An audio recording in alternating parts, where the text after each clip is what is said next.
ಇಲ್ಲಿ ನಾನು Uppi sir fan ಅಲ್ಲ, Uppi sir follower. Sir actually ನೀವು ಲಾಸ್ಟ್ ಶಾರ್ಟ್ನ ಡಿಕೋಡ್ ಮಾಡಿ ಅಂದರೆ ನಾನೇನೋ ಜಸ್ಟ್ ಪ್ರೀ ಕ್ಲೈಮ್ಯಾಕ್ಸಲ್ಲಿದೆ. ಸೊ ಅಲ್ಲಿ ನನಗೆ ಅರ್ಥ ಆಗಿದೆ ಏನಂದರೆ ನೀವು ಆ್ಯಕ್ಚುಲಿ ಅಲ್ಲಿ ಫೋಕಸ್ ಮಾಡಿ ತೋರಿಸಿದ ಸಿನಿಮಾನೇ ಬೇರೆ, ನಮಗೆ ತೋರಿಸಿದ ಸಿನಿಮಾನೇ ಬೇರೆ.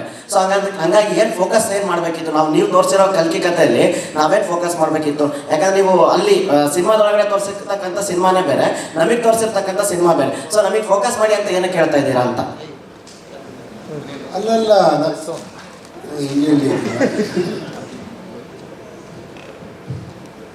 ಏನದು ಅವರೇ ಹೇಳ್ತಾ ಇದ್ದಾರಾ ನಿಮಗೆ?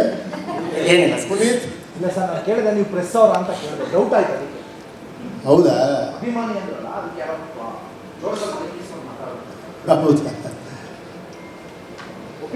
ಉಪ್ಪಿ ಸರ್ ಹಾಂ. ಸೊ ತೆಲುಗು ಒಂದು ಇಂಟರ್ವ್ಯೂನಲ್ಲಿ ನೀವು ಒಂದು ಮಾತು ಹೇಳಿದ್ರೆ ಅಂದರೆ ರಾಮಾಯಣದ ಬಗ್ಗೆ. ಸೊ ನೀವು ಮಾಡಿರೋ ಡಿಕೋಡ್ ರಾಮಾಯಣದ ಬಗ್ಗೆ ನಾವು ಯಾವತ್ತೂ ಯೋಚನೆ ಮಾಡಿಲ್ಲ. ಸೊ ನೀವು ಆ ಥರ ಒಂದು ಹೇಳಿದ್ರೆ ಅದು ತುಂಬ ವೈರಲ್ ಆಗಿದೆ ನಮ್ಮ ಫುಲ್ ಓವರ್ ಆಲ್ ಕಂಟ್ರಿನಲ್ಲಿ. ಸೊ ಅದ್ರ ಬಗ್ಗೆ ನಾನು ಸ್ಟೇಟ್ಮೆಂಟ್ ಹೇಳ್ತೀನಿ. ಅದಲ್ಲ, ಅದು ಈಗ ರಾಮಾಯಣ ಮಹಾಭಾರತ ಇವತ್ತಿಗೂ ಯಾಕೆ ನಮ್ಗೆ ಅದಷ್ಟು ಕಾಡುತ್ತೆ, ಇವತ್ತಿಗೂ ಅದು ರಿಲೆವೆಂಟು, ಇವತ್ತಿಗೂ ಎಷ್ಟೋ ಸಾವಿರ ವರ್ಷಗಳಿಂದ ಇವತ್ತಿಗೂ ಕೂಡ ಅದನ್ನ ಇಟ್ಕೊಂಡೆ ಎಷ್ಟೋ ಜನ ಪಿಕ್ಚರ್ ಮಾಡ್ತಿದ್ದಾರೆ. ನಿಜ ಹೇಳಬೇಕು ಅಂದರೆ ಈ ಕಾಪಿ ರೈಟ್ ಏನಾರ ಬಂದರೆ ವಾಲ್ಮೀಕಿ ವ್ಯಾಸನಿಗೆ ಎಲ್ಲ ಸಿನಿಮಾ ಡೈರೆಕ್ಟರ್ಗಳು ಕಾಪಿ ರೈಟಲ್ಲಿ ದುಡ್ಡು ಕೊಡಬೇಕು. ಯಾರು ಅದನ್ನೇ ಎಲ್ಲ ತಗೊಂಡು ಮಾಡ್ತಾ ಇರೋದು ಇವತ್ತಿಗೂ ಕೂಡ.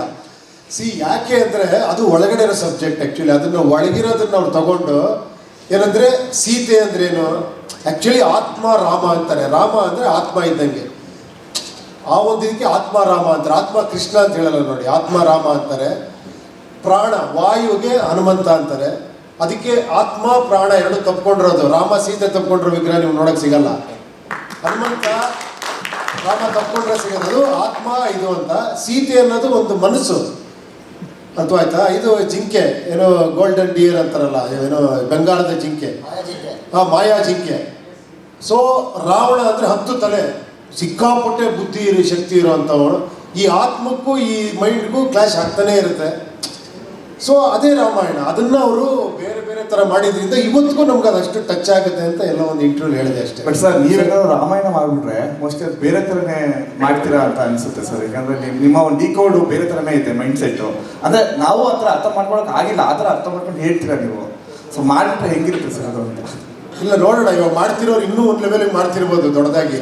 ಉಪ್ಪಿ ಸರ್ ಇಲ್ಲಿ ಇಲ್ಲಿ ಸರ್ ಇಲ್ಲಿ ಸರ್ ರಾಮಚಂದ್ರ ಅಂತ ಸರ್, ನೀವು ಫಸ್ಟು ಸೂಪರ್ ಅನ್ನೋ ಮೂವಿ ಮಾಡ್ತೀರಾ, ಬಂದು ಏನೋ ಒಂದು ವಿಷಯ ಹೇಳ್ತೀರಾ ಜನಗಳಿಗೆ, ಬದಲಾಗಿ ಅಂತ ಹೇಳ್ತೀರಾ. ಬದಲಾದರೆ ಕರ್ನಾಟಕ ಹಿಂಗಾಗುತ್ತೆ, ದೇಶ ಹಿಂಗಾಗುತ್ತೆ ಅಂತ ಹೇಳ್ತೀರಾ. ಆಮೇಲೆ ಉಪ್ಪಿಟ್ಟು ಇವು ಮಾಡ್ತೀರಾ, ಮತ್ತೆ ಬಂದು ಅದನ್ನೇ ಹೇಳ್ತೀರಾ ಸರ್. ಅಂದರೆ ನೀವು ಬದಲಾದ ದೇಶ ಹಿಂಗಾಗುತ್ತೆ ಅಂತ. ಇವಾಗ ಮೊನ್ನೆ ಮಾಡಿರೋ ಸಿನಿಮಾದಲ್ಲೂ ಕೂಡ UAನೂ ಕೂಡ ಅದನ್ನೇ ಹೇಳೋಕ್ಕೆ ಇಷ್ಟಪಟ್ಟಿದ್ದೀರಾ ಸರ್.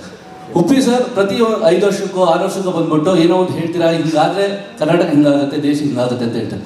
ಉಪ್ಪಿ ಸರ್ ಇನ್ನು ಎಷ್ಟು ಸಿನಿಮಾ ಮಾಡ್ಬೇಕು ಸರ್ ಈ ಕರ್ನಾಟಕ ಆಗಲಿ ಈ ದೇಶ ಆಗಲಿ ಬದಲಾಗಕ್ಕೆ? ಏನೋ ನೀವು ಹೇಳ್ಬೇಕು ಅದನ್ನ. ನನ್ನ ಕ್ವಶನ್ ಕೇಳೋದಲ್ಲ ಇದು, ನೀವು ಆನ್ಸರ್ ಮಾಡೋ ಕ್ವಶನ್ ಇದು. ಅಲ್ಲ ಸರ್, ಏನಂದ್ರೆ ನಾವು ಪ್ರತಿ ಸಲ ಸಿನಿಮಾ ನೋಡೋದು ಸರ್, ಉಪೇಂದ್ರ ಸರ್ ಸಿನಿಮಾ ನೋಡಿದ್ದಾರೆ, ಸೊ ಏನೋ ಇನ್ನೊಂದು 5 ವರ್ಷ ಕರ್ನಾಟಕ ಹಿಂಗಾಗ್ಬೋದು, ಏನೋ ಬದಲಾಗ್ಬೋದು. ಇಲ್ಲ ಇಲ್ಲಿ ಹೇಳ್ತಿರೋದೇ ನಾನು. ಆ್ಯಕ್ಚುಲಿ ನಿಜ ಹೇಳ್ಬೇಕಂದ್ರೆ ಇದು ಸೋಷಿಯಲ್ ಪೊಲಿಟಿಕಲ್ ಅಲ್ಲ, ಇದು ಪರ್ಸನಲ್ ವಿಷಯ. ಇದು ಹೇಳ್ತಿರೋದು ನಾನು. ಈಗ ಸಿಂಪಲ್ ಆಗಿ ಹೇಳ, ಹೆಂಗೆ ಹೇಳಿ ನಾನು ಇದನ್ನ. ಈಗ ಫಾರ್ ಎಕ್ಸಾಂಪಲ್ ಇವಾಗ ಯುವಕರಿಗೆ ಜಾಬ್ಸ್ ಬೇಕು ಅಂತಾರೆ. ಆ್ಯಕ್ಚುಲಿ ನಾನೆಲ್ಲ ಒಂದು ಫಿಲಮಲ್ಲಿ ಹೇಳಿದ್ದೀನಿ, ಕೆಲಸ ಅನ್ನೋದು ಹುಡುಕೋದಲ್ಲ ಮಾಡೋದದು ಅಂತ. ನೀವು ಹುಡುಕ್ಬೇಡಿ ಮಾಡಿ ಅಂತ. ನನಗೆ ಡೈರೆಕ್ಷನ್ ಡಿಪಾರ್ಟ್ಮೆಂಟ್ ತುಂಬ ಜನ ಬರ್ತಾರೆ, ನಾನು ಡೈರೆಕ್ಟರ್ ಆಗಬೇಕು ಅಂತ. ನಾನು ಹೇಳೋದು ಡೈರೆಕ್ಟ್ರು ಮುಂದೆ ಆಗೋದಲ್ಲ, ಈಗಲೇ ಆಗ್ಬಿಡು ಅಂತ. ಅಂದರೆ ನಿನ್ನ ಕೈಯಲ್ಲಿ ಮೊಬೈಲ್ ಇದೆ, ಅಂದರೆ ಕ್ಯಾಮ್ರಾ ಇದೆ, ಥಿಯೇಟ್ರು ಇದೆ, ಅದರಲ್ಲಿ ಯೂಟ್ಯೂಬ್ ಇದೆ. ಒಂದು ಯಾವ್ದಾದ್ರು ಒಂದು ಡೈರೆಕ್ಟ್ ಮಾಡು, ಅಲ್ಲೇ ಎಡಿಟಿಂಗ್ ಇದೆ ಮಾಡು, ಮ್ಯೂಸಿಕ್ಕು ಸಿಗುತ್ತೆ ಮಾಡು, ಯೂಟ್ಯೂಬ್ ಇದೆ, ಥಿಯೇಟ್ರ್ ಹಾಕು, ನಾಳೆ ನೀನು ಡೈರೆಕ್ಟರ್ ಆಗ್ಬಿಡ್ತೀಯ ಅಲ್ವಾ? ಡೈರೆಕ್ಟ್ ಯಾವುದೇ ಆಗಬೇಕಾದ್ರೆ ಈ ಕ್ಷಣದಲ್ಲಿ ಆಗಬೇಕು. ಅದು ನಮ್ಮ ಮನಸ್ಸೊಳಗಡೆ ಆ ಚೇಂಜಸ್ ಆಗಬೇಕು. ಅದನ್ನೇ ಟ್ರೈ ಮಾಡ್ತೀನಿ ಅಷ್ಟೇ. ಕಮರ್ಷಿಯಲ್ ಆಗಿನೇ ಕೂಡ ಅದನ್ನೊಂದು ಸಣ್ಣ ವಿಷಯವಾಗಿಟ್ಟಿರ್ತೀನಿ. Actually again you should think personal. ಅದು ತುಂಬ ಪರ್ಸ್ನಲ್. ಅದು ನನ್ನ ಆಡಿಯನ್ಸ್ಗೆ ಪರ್ಸ್ನಲ್ ಆಗಿ ಮಾತಾಡೋಕ್ಕೆ ಟ್ರೈ ಮಾಡ್ತೀನಿ ಅಷ್ಟೇ. ಅದು ಸರ್ ಉಪ್ಪಿ ಸರ್, ನಾನು ಮತ್ತೆ ಈ ಪ್ರಶ್ನೆ ಕೇಳ್ತಿದ್ದೀನಿ. ಏನಂದರೆ ನೀವು ನಿಮ್ಮ ಎಲ್ಲ ಸಿನಿಮಾಗಳಲ್ಲೂ ಕೂಡ ಸುಮಾರು ಸಿನಿಮಾಗಳಲ್ಲಿ ಪ್ರಶ್ನೆ ಕೇಳಬೇಕು, ಪ್ರಜೆಗಳು ಪ್ರಶ್ನೆ ಕೇಳಬೇಕು ಅಂತ ಹೇಳ್ತೀರಾ. ಆಮೇಲೆ ಎಲ್ರಿಗೂ ಪ್ರಶ್ನೆ ಕೇಳೋಕ್ಕೆ ಹುರಿದುಂಬಿಸ್ತೀರ. ನಿಮ್ಮ ಸಿನಿಮಾಗಳೆಲ್ಲ ಅದೇ ಪ್ರಶ್ನೆಯಾಗಿರುತ್ತೆ. ಇಂಥ ಸಂದರ್ಭದಲ್ಲಿ ನಾವು ಬೇರೆ ವಿಷಯಗಳನ್ನು ಪ್ರಶ್ನೆಯಾಗಿ ಕೇಳಿದ್ರೆ ಹುಳ ಅಂತೀರ. ಹೇಗೆ ನಾನೆಲ್ಲಿ ಪ್ರಶ್ನೆ ಹುಳ ಅಂದೆ. ಈ ಪ್ರಶ್ನೆ ಕೇಳಿದಕ್ಕೆ ಕಲೆಕ್ಷನ್ ಎಷ್ಟಾಯ್ತು ಇನ್ನೊಂದು ನೀವೇ ಹುಳ ಬಿಟ್ಕೋತೀರಾ? ಹುಳ ಹುಳ ಅನ್ಲಿಲ್ಲ, ಡೌಟ್ಗಳನ್ನ ಹುಳ ಅಂದಿದ್ದು. ಪ್ರೊಡ್ಯೂಸರ್ ಹೇಳ್ತಿದ್ದಾರೆ sir we are very happy sir. Sir ಡೌಟೇ ಪ್ರಶ್ನೆ ಯಾಕೆ ಪರಿವರ್ತನೆ ಆಗೋದು ಸರ್? ಅನುಮಾನವೇ ಕೇಳಿ, ಅನುಮಾನವೇ ಇಲ್ಲ ಅದರಲ್ಲಿ. ಅಲ್ಲಲ್ಲ, ಅನುಮಾನ ಎಲ್ಲಿ ಪಡಬೇಕು ಅಲ್ಲಿ ಪಡಬೇಕು. ನಮ್ಮ ದುಡ್ಡು ನಿನ್ನಪ್ಪ ತಗೊಂಡು ಆಡ್ತಿರ್ಬೇಕು, ಅನುಮಾನ ಪಡಿ. ಈಗ ನಾನು ಅನುಮಾನ ಬಂದ್ರೆ ನಿಮ್ಮ ಮನೆಯವ್ರ ಬಗ್ಗೆ ನಿಮ್ಗೆಲ್ಲ ಅಂದ್ರೆ ಹೆಂಡತಿಗೆ ದುಡ್ಡು ಕೊಟ್ಟಿದ್ದೀನಿ ಏನು ಮಾಡ್ಬಿಟ್ಲ ಹೇಳು ಅಂದ್ರೆ ಹೌದು, ಅಲ್ಲೂ ಇರುತ್ತೆ, ಅಲ್ಲಿರುತ್ತೆ, ಕೇಳಕ್ ಕೇಳ್ತೀವಿ. ನೀವು ಆಯ್ತು ಸ್ವಾಮಿ, ಕೇಳಿ ಸ್ವಾಮಿ. ಆಯ್ತು, ಹುಳ ಅನ್ನೋದು ಹೇಗೆ? ನನಗೆ ಮಾತ್ರ ನೀವು ಹೇಳ್ತೀರಾ ಹುಳ ಬಿಡ್ತೀರಾ ಹುಳ, ನಾವು ಹೇಳ್ಬಾರ್ದ ನಿಮ್ಗೆ? ಅಲ್ಲಲ್ಲ, ಹಾ ಪರವಾಗಿಲ್ಲ. ನೀವು ಹುಳ ಅನ್ನೋ ಪದ ಅದು ತುಂಬಾನೇ ನೀವು ಹುಳ ಅಲ್ಲಿ ಹುಳ ಬಿಡ್ತೀರಾ ಇಲ್ಲಿ ತಲೆ. ನನಗೆ ಎಷ್ಟು ಸತಿ ಹೇಳಿದ್ದೀರಾ ನೀವು? 10 ರೀತಿಯಿಂದ ಹೇಳ್ತಾನೆ ಇದ್ದೀರಾ. ನಾವು ಒಂದೇ ಒಂದು ಸತಿ ಹೇಳದ್ನಪ್ಪ, ಕೋಪ ನೋಡಿ ಅದಕ್ಕೆ ಅವ್ರಿಗೆ. ಅನುಮಾನಗಳು ಮತ್ತೆ ಪ್ರಶ್ನೆ ಮಾಡೋ ಸತ್ಪ್ರಜೆ ಆಗಿಲ್ಲ, ಪ್ರಶ್ನೆ ಕೇಳೋನು ಯಾವನು. ಥ್ಯಾಂಕ್ ಯು ಕೇಳ್ತಾ ಇದ್ದೀರಲ್ಲ, ನಾವು ಇರೋದೇ ನೀವು ಪ್ರಶ್ನೆ ಕೇಳೋದಕ್ಕೆ, ನಾವು ಉತ್ತರ ಹೇಳೋದಕ್ಕೆ. Thank you. ಉಪ್ಪಿ ಸರ್, ಇಲ್ಲಿ ಲಕ್ಷ್ಮಿ ಸರ್ ಇಲ್ಲಿ. ಹಾಂ, ಸಿನಿಮಾಗೂ ಬಿಫೋರು ಆಯ್ತು ಸರ್, ಸಿನಿಮಾಗೂ ಬಿಫೋರು ರಜನಿಕಾಂತ್ ಸರ್ಗೆ ಒಂದಷ್ಟು ರಶಸ್ ತೋರಿಸಿದ್ರಿ ಅಂತಂದ್ರೆ, ಅದಾದ್ಮೇಲೆ ಆಮೀರ್ ಖಾನ್ ಅವರು ಟೀಸರ್ ನೋಡಿ ತುಂಬಾ ಚೆನ್ನಾಗಿದೆ ಅಂತ ವಿಡಿಯೋ ಬೈಟು ವಿಶ್ ಕೂಡ ಮಾಡಿದ್ರು. ಅದಾದ್ಮೇಲೆ ಪ್ರಮೋಷನ್ಸ್ಗೆ ಅಂತ ಹೋದಾಗ ಅಲ್ಲು ಅರ್ಜುನ್ ಅವರು ಮೀಟ್ ಮಾಡಿದ್ರಿ, ಅವರೇ ಡಿಸ್ಟ್ರಿಬ್ಯೂಷನ್ ಕೂಡ ಮಾಡಿದ್ರು ಆಂಧ್ರದಲ್ಲಿ.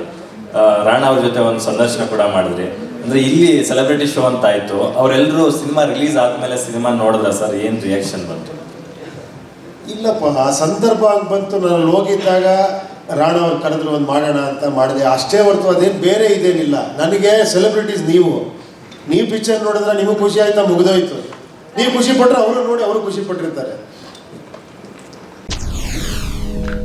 SS ಟಿವಿ, ಸಿನಿಮಾ ಜಗತ್ತಿನ ಕ್ಷಣ ಕ್ಷಣದ ಸುದ್ದಿಯೊಂದಿಗೆ.